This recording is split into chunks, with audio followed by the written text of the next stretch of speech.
एकही नारा एकही नाम जय श्री राम जय श्री राम एकही नारा एकही नाम जय श्री राम जय श्री राम रामचंद्र भगवान की जय की जय। मी प्रकाश आणि आपण बघत आहात प्रबंधभूमी महाराष्ट्र न्यूज। खरं तर सर्व हिंदुस्थानामध्ये हिंदू धर्मियांचा सोनेरी क्षण असा तोंडावर येऊन ठेपलेला आहे आणि तो म्हणजे येत्या 22 तारखेला अयोध्येमध्ये राम प्रभूंच या ठिकाणी भव्य मंदिर या ठिकाणी लोकार्पण सोहळा 22 तारखेला होणार आहे। आणि त्याच दृष्टिकोनातून आपण जर नाशिकचा विचार केला तर नाशिक ही श्रीरामांच्या पदस्पर्शाने पावन झालेली भूमी आहे आणि त्या ठिकाणी प्रभू रामचंद्रांनी हा 14 वर्षाचा वनवास काळ या ठिकाणी भोगलेला आहे। आणि त्याच पावनभूमीतले जे नाशिकर आहेत त्यांना या अयोध्येतले लोकार्पण मंदिराचा लोकार्पण सोहळा संदर्भात काय वाटतं हे आपण जाणून घेणार आहोत। या ठिकाणी सातूर विभागामध्ये आपण जर बघितलं तर एक वेगळंच चित्र या ठिकाणी पाहायला मिळत आहे आणि मोठ्या उत्साहात या ठिकाणी जे व्हॅन चालक आहेत स्कूल बस चालक आहेत त्यांनी आपल्या गाड्या ह्या योग्य रीतीने सजवलेल्या आहेत। आपण जर बघितलं तर या ठिकाणी गर्व से कहो हम हिंदू है असे जे छायाचित्र या ठिकाणी लावलेले आहेत। त्या लावण्यामागचा त्यांचा हेतू काय आहे आपण ते जाणून घेणार आहोत। काय सांगाल आपण आपल्या वाहनाला व्यवस्थितरित्या असं श्रीरामचंद्रांचं गर्व से कहो हम हिंदू आहे अशा आशयाचे आपण बॅनर लावलेले आहेत। काय भावना मनामध्ये आहे काय वाटतं? जय श्रीराम। गेल्या कित्येक दिवसापासून आपण प्रभू रामांचं मंदिर अयोध्येनगरीमध्ये व्हावं यासाठी खूप जण प्रयत्न करत होते। विविध राजकीय पक्ष त्या ठिकाणी संघटना खूप लढत होते। आज तो येणारा जो काही 22 जानेवारी दिवस आहे त्या दिवशी अयोध्येनगरीमध्ये साक्षात प्रभू रामांचं मंदिर रामललाचं त्या ठिकाणी स्थापना होणार आहे। तर या सर्व मनामध्ये प्रत्येकामध्ये एक जागरूकता निर्माण व्हावी की श्रीरामाविषयी खूप काही भक्तिभाव जसं हनुमानाची आणि शबरीची जशी भक्ती होती त्याच पद्धतीची भक्ती ही भावना प्रत्येकाच्या मनामध्ये रुजू व्हावी यासाठी आम्ही प्रत्येक व्हॅन चालक जवळजवळ नाशिक जिल्ह्यामध्ये 100 व्हॅनमध्ये हे स्टिकर लावण्यात आले। गर्व से कहो हम हिंदू आहे हे जे काही वाक्य आहे खरोखर आज ती जनजागृतीची काळाची गरज आहे। आणि म्हणून आम्ही प्रत्येक व्हॅन चालकाने मनाशी निश्चय ठेवला की आपल्याला श्रीरामाचा गजर हा प्रत्येकाच्या मुखातून झालं पाहिजे। यासाठी आमच्या सातपूर नगरीमध्ये आमच्या श्री स्वामी समर्थ केंद्राच्या माध्यमातून परमपूज्य गुरुमाऊलींनी 1100 कोटी रामरक्षा जे काही स्तोत्र आहे तसं पठण ही सेवा आणि हनुमान चालीसा 1100 कोटी ही पूर्णपणे भाविक सेवेकरीच्या माध्यमातून त्या ठिकाणी 22 तारखेला समर्पण होणार आहे। मी सर्व भाविक भक्तांना विनंती करतो की आपण 22 तारखेला जिथं आपल्याला आपले श्रीरामाचं भक्ती करता येईल तेवढं आपण करण्याचं काम करावं। जय हिंद जय महाराष्ट्र।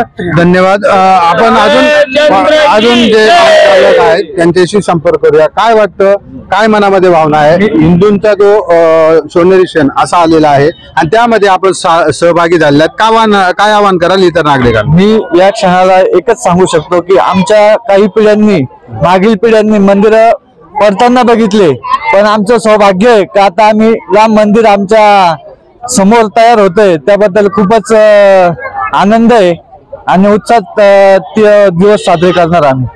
तुमच्या वाहनावर हे चित्र तुम्ही रेखाटलेलं आहे काय मनामध्ये भावना होती का ते वाहनाचे चित्र रेखाटावं काय इच्छा होती मनामध्ये?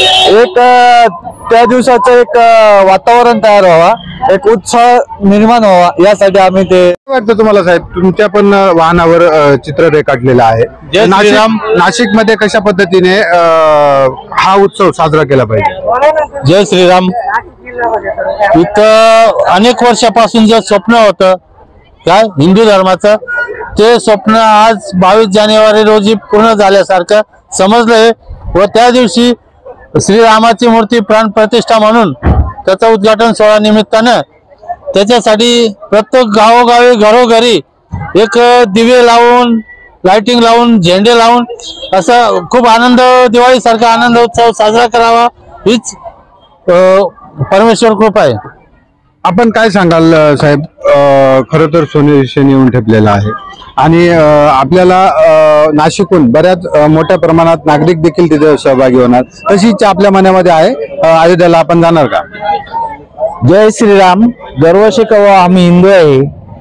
बऱ्याच दिवसापासून अयोध्याचं राम मंदिर होणं हे गरजेचं होतं, परंतु त्याला आर्थिक अनेक अडचणी येत गेल्या आणि त्या अडचणीवर मात करून सर्व बाजूला सारून त्या ठिकाणी हा जो क्षण आलेला आहे 22 जानेवारी हा दिवस सुवर्ण अक्षरामध्ये तो क्षण या ठिकाणी साजरा करण्यात यावा आणि प्रत्येकाच्या मनामध्ये जी भावना आहे ती भावना जी आदरयुक्त आहे ते त्या ठिकाणी पूर्ण करण्यात आलेला आहे आणि 22 जानेवारीच्या दिवशी प्रत्येकाने आपापल्या घरामध्ये दिवे लावा, गुढी उभारावा, त्यानंतर घरावरती लाइटिंग टाकावा आणि ज्याप्रमाणे आपण दिवाळी साजरी करतो त्याचप्रमाणे हा जो क्षण आलेला आहे त्याचप्रमाणे हा क्षणाचा आनंद प्रत्येकाने घ्यावा आणि त्या ठिकाणी माझे दोन आपल्या कुटुंबासोबत जाण्याचा योग तसं आयोजन आहे का आपलं अयोध्येला? सध्या तरी नाहीये, परंतु भविष्यामध्ये जाण्याचा योग 100% निश्चित घेणार. निश्चितच आपण जर बघितलं तर राम मंदिरासाठी मोठा संघर्ष चालू होता आणि मोठ्या काही वर्षापासून या ठिकाणी राम मंदिर आणि बाबरी मस्जिद असा वाद चालू होता, परंतु जेव्हापासून भाजपचं सरकार त्या ठिकाणी स्थापन झालं भाजपच्या काळामध्ये हे राम मंदिर खरं तर उभारलं गेलं. याचंच कौतुक देखील होताना दिसत आहे. मोदींच्या हस्ते त्या ठिकाणी प्राणप्रतिष्ठा सोहळा आणि मुख्य मान्यवरांच्या हस्ते होणार आहे, जेणेकरून त्याचा जो आनंद तो द्विगुणित होणार आहे. आणि आपण नाशिकचा विचार केला तर नाशिकमध्ये जे हिंदू बांधव आहेत गर्व से कहो हम हिंदू आहे असे नारे लागताना आपण बघतो आहोत. ते ठिकठिकाणी बॅनरबाजी होताना बघतो आहोत आपण. 2 दिवसाच्या कालावधीमध्ये नाशिककरांचा जो उत्साह आहे तो कशा पद्धतीने आहे हा प्रबंधभूमीच्या माध्यमातून दाखवणार आहोत. प्रबंधभूमी महाराष्ट्र न्यूज साठी मी प्रकाश बागुल, नाशिक. एकही नारा एकही नाम जय श्री राम जय श्री राम. एकही नारा एकही नाम जय श्री राम जय श्री राम. रामचंद्र भगवान की जय की जय. एकही नारा एकही नाम जय श्री राम जय श्री राम. एकही नारा एकही नाम जय श्री राम जय श्री राम. रामचंद्र भगवान की जय की जय. एकही नारा एकही नाम जय श्री राम जय श्री राम. एकही नारा एकही नाम जय श्री राम जय श्री राम. रामचंद्र भगवान की जय की जय. एकही नारा एकही नाम जय श्री राम जय श्री राम. एकही नारा एकही नाम जय श्री राम जय श्री राम.